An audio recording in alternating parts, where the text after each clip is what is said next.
Salut à tous, ici Adrien D. Aujourd'hui on est le samedi 13 octobre 2018. Comme vous voyez, enfin ça faisait un petit moment qu'il n'y avait pas eu de vidéo sur la chaîne. J'ai beaucoup moins de temps en ce moment, hein, j'ai moins de temps libre, donc forcément c'est les loisirs et les trucs non obligatoires, style mon site, la chaîne YouTube, qui passent un peu à la trappe, mais vous comprendrez évidemment que ce n'est pas ma priorité. Et donc aujourd'hui, on revient sur une vidéo et on va parler de Windows et on va parler de Ubuntu. Windows, Ubuntu, Ubuntu, Windows. Et oui, parce que comme vous le savez, il y a la célébrissime image Windows aime Linux avec le fameux cœur là. Hein, et inversement, je vais vous montrer que Ubuntu aime Windows. Ouais, on n'y comprend plus rien. Alors comme vous savez, sous Windows, vous avez la possibilité d'installer et d'utiliser le sous-système Windows pour Linux. Donc ça c'est quelque chose que j'utilise au travail tous les jours et c'est une tuerie. Ça fonctionne super bien, c'est pratique pour faire du SSH, lancer des commandes. Il y a pas mal de choses qui sont utiles. Avoir les commandes Linux à portée de main sur Windows, c'est franchement trop de la balle. Donc pour ça, je vous montre ça avec mon Windows 10. Vous savez le Windows 10 que j'ai installé depuis une éternité et pour lequel j'ai pas de clé d'activation. Ben vous voyez, ça fait plus d'un an que cette distribution, ce Windows 10 est installé dans ma machine virtuelle. C'est toujours pas activé et ça marche toujours aussi bien. Voilà. Donc pour info, ici j'ai fait la mise à jour il y a quelques jours en version. J'ai laissé tourner le système une nuit pour qu'il m'installe la version 18.03. Voilà. Donc j'ai dû l'installer du temps de la 17.03 ou peut-être un petit peu avant. Et j'ai fait les mises à niveau successives. Voilà, donc j'ai fait la mise à jour le 17-10, donc 17 octobre. Donc c'est-à-dire il n'y a pas très longtemps. Et donc je vais vous montrer, donc si vous avez zappé l'épisode quand je vous avais montré comment installer Bash, j'avais appelé cette vidéo Bashibouzouk sur Windows 10. Enfin Windows 10 Linux Bashibouzouk, un truc comme ça. Donc si vous avez loupé cet épisode, cherchez sur ma chaîne Bash BASH Bouzouk, un truc comme ça, vous allez tomber sur la vidéo. Donc vous activez ou désactivez des fonctionnalités Windows. Et ici vous activez le sous-système Windows pour Linux, qui fournit des services et environnements permettant d'exécuter des interpréteurs de commandes et des outils Linux en mode natif sur Windows. Une fois que c'est installé ça, vous allez dans Bash, vous tapez Bash dans votre menu, hop, et ça vous lance Bash. Si pour vous la mise à niveau vers Windows 8.03 a supprimé certaines applications, il faut installer un sous-système Linux via le Windows Store. Donc vous ouvrez le Windows Store, j'avais déjà ouvert parce qu'il est super long à ouvrir, et vous tapez Ubuntu. Bien sûr, le temps qu'ils comprennent que je tape des trucs dans la case. Voilà.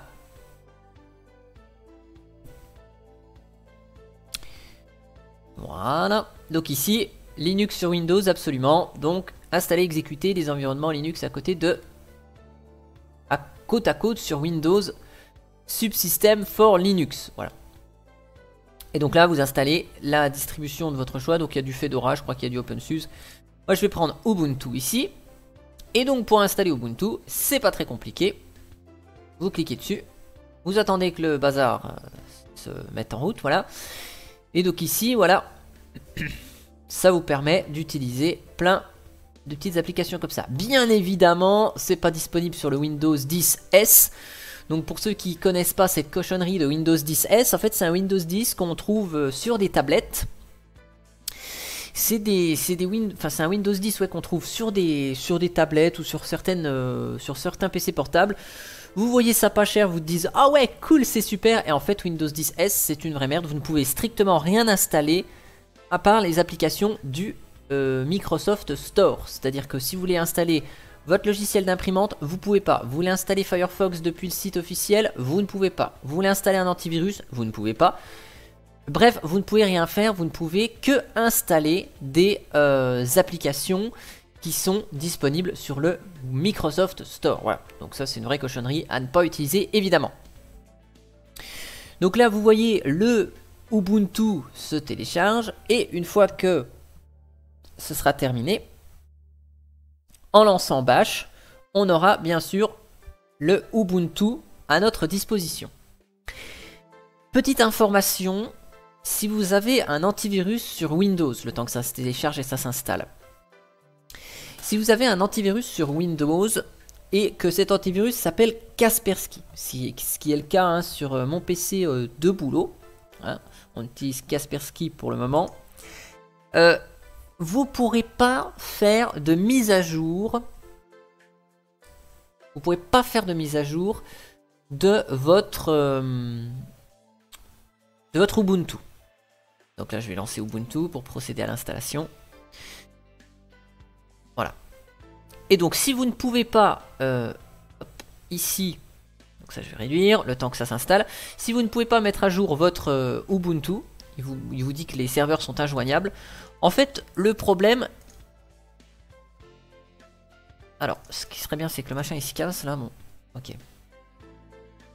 Vous allez dans les paramétrages de Kaspersky, donc ici, même Kaspersky Free possède ce paramétrage, donc je vais vous montrer ce qu'il faut désactiver. C'est qu'en fait, Kaspersky intercepte, il intercepte ce qui se passe sur les ports 80, et donc vu qu'il trouve ça un peu louche qu'une application... aille chercher des choses sur le port 80 qui est le port HTTP pour lequel les logiciels sont récupérés sur Ubuntu. Vous allez dans la config de Kaspersky, puis avancer, et après dans l'option réseau, dans port contrôlé, vous cliquez sur contrôler. Si contrôler tous les ports réseau est activé, vous cliquez sur contrôler uniquement les ports sélectionnés. Vous allez dans sélection ici. Et vous désactivez le port HTTP 80. Voilà. Sinon, vous êtes marron et les téléchargements ne se font pas. Voilà. Kaspersky intercepte ça. Donc là, le temps que Ubuntu s'installe, je vais vous montrer vite fait un truc. Donc, mais forcément, vu que Windows est en train de faire un truc et qu'en plus la machine virtuelle est sur un HDD, il ne peut plus rien faire ce Windows. Mais vous avez d'autres distributions. Voilà, donc je vais vous montrer Fedora. On a Fedora qui est disponible. Normalement, alors obtenir les applications, je vais regarder. Si c'est par là, il y a OpenSUSE. Je sais plus comment on trouve l'info. Voilà, donc vous avez OpenSUSE Lib42, OpenSUSE Entreprise Server, vous avez Debian, vous avez Kali Linux, ça je croyais que Fedora était dedans. Et donc vous avez Ubuntu. Voilà, vous avez toutes ces distributions là, on n'est pas forcément limité à Ubuntu. Voilà, donc là bon bah le Ubuntu va être un petit peu lent à s'installer, donc là vous voyez que sous Windows on aime Linux. Et bien le temps que ça s'installe, je vais vous montrer que sous Linux, donc sous Ubuntu, on aime Windows. Et oui, puisque je vous ai montré quoi? Je vous ai montré que sous Windows, on peut installer Bash avec Ubuntu. Et bien sous Ubuntu, on va installer le langage de scripting de Windows. Oui, c'est possible. Et comment s'appelle ce langage de scripting de Windows? Il s'appelle PowerShell. Alors, on va lancer le terminal et vous allez voir que... Donc là j'ai réinstallé une Ubuntu exprès pour la vidéo. Si je vous fais un snap list PowerShell, vous allez voir quoi? Bien sûr, il n'est pas installé parce que c'est pas list qu'il faut utiliser mais c'est find. Voilà. Vous voyez qu'on a la possibilité donc d'avoir... Ma machine rame aussi un peu. Voilà, vous avez PowerShell, Microsoft PowerShell. Voilà, c'est disponible. Donc... on va l'installer, snap install PowerShell. Donc là, on met le mot de passe qui va bien, voilà. Et donc ici, il nous dit, voilà, cette version du paquet snap PowerShell a été publiée avec un confinement classique. Elle pourrait donc apporter des modifications arbitraires au système, au-delà de l'espace protégé, sandbox, dans lequel les paquets snap sont généralement confinés, ce qui peut créer un risque pour votre système. Eh bah oui, parce que en fait... si vous voulez exécuter des commandes PowerShell, le problème c'est qu'il faut accéder à certains fichiers et je pense que il veut un peu plus de droits. Donc bon, attention, on va mettre tiré classique pour lui dire ok. Donc ici, on poursuit. Il nous installe, donc voilà, c'est vite fait, le paquet snap PowerShell. Et donc on va avoir PowerShell directement dans Ubuntu. Voilà, c'est installé. Donc si on fait un PowerShell, je sais pas comment on le lance.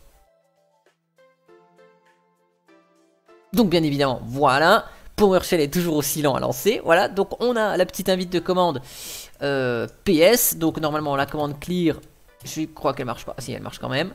Donc est-ce qu'on peut lancer des commandes Linux dans le prompt PowerShell? Oui, on peut. Vous voyez, la commande SSH n'est pas disponible dans PowerShell. Et donc, on peut lancer des commandes Linux dans le PowerShell. Donc, ls-l etc pipe grep pass. Voilà. Donc ça marche. Et bien sûr, les commandes PowerShell fonctionnent aussi. Get help. Voilà, donc get help, c'est la commande PowerShell magique qui permet d'avoir de l'aide sur une commande. C'est l'équivalent du, on va dire, du man, quoi. Et donc voilà, on a donc la commande get help. Donc alors après, je sais pas si voilà, ce truc là, get service. Donc voilà, je me rappelle plus comment ça fonctionne très bien. Get help de get service. Voilà. Je crois que c'est une commande qui existe, mais j'utilise plus du PowerShell depuis une bonne... depuis un bon moment. Donc get help, update help.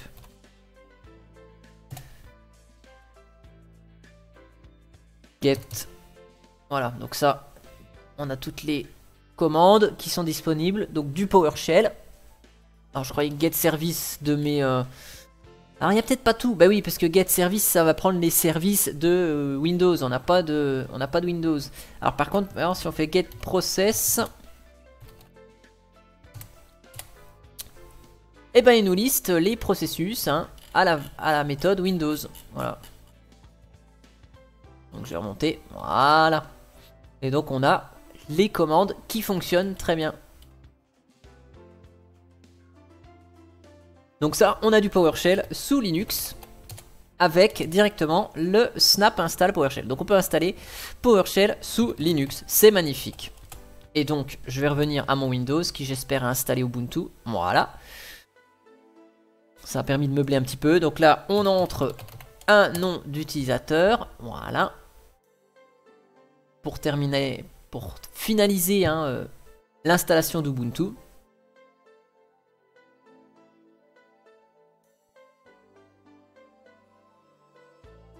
Donc vous voyez, sous Ubuntu, on a du PowerShell.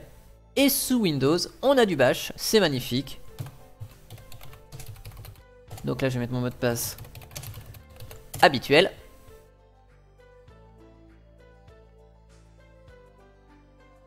Et donc vous allez voir que... Voilà. Donc je vous relance vite fait, hop là. Le PowerShell.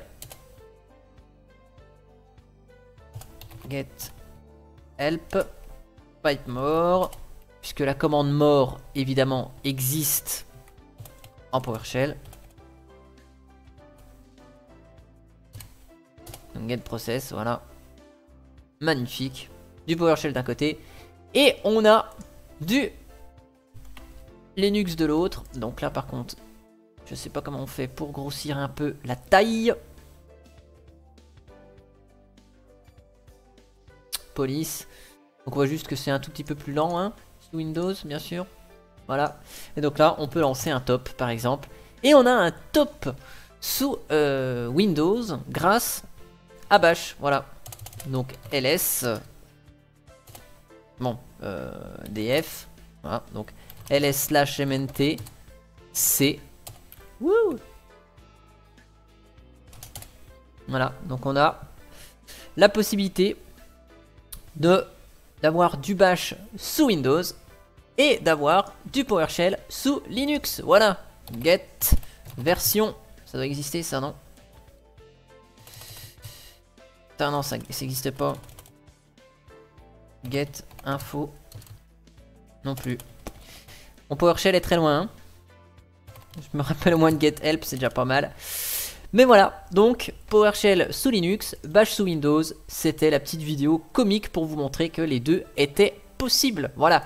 Eh bien, j'espère que cette vidéo vous aura plu, vous aura fait rigoler, vous aura montré que finalement les deux systèmes, même s'ils sont entre guillemets concurrents, eh bien finalement chacun essaye d'implémenter les technologies de l'autre. Donc je sais pas jusqu'où ça va aller. Mais voilà, il faut savoir que ça existe. Et j'espère que si vous connaissiez pas cette petite manip, eh ben, ça vous aura permis de découvrir que PowerShell était disponible sur Ubuntu et que Bash était disponible sur Windows suivant quel est votre système d'exploitation préféré. Sur ce, eh bien moi je vous dis à bientôt pour une prochaine vidéo. Allez, ciao ciao.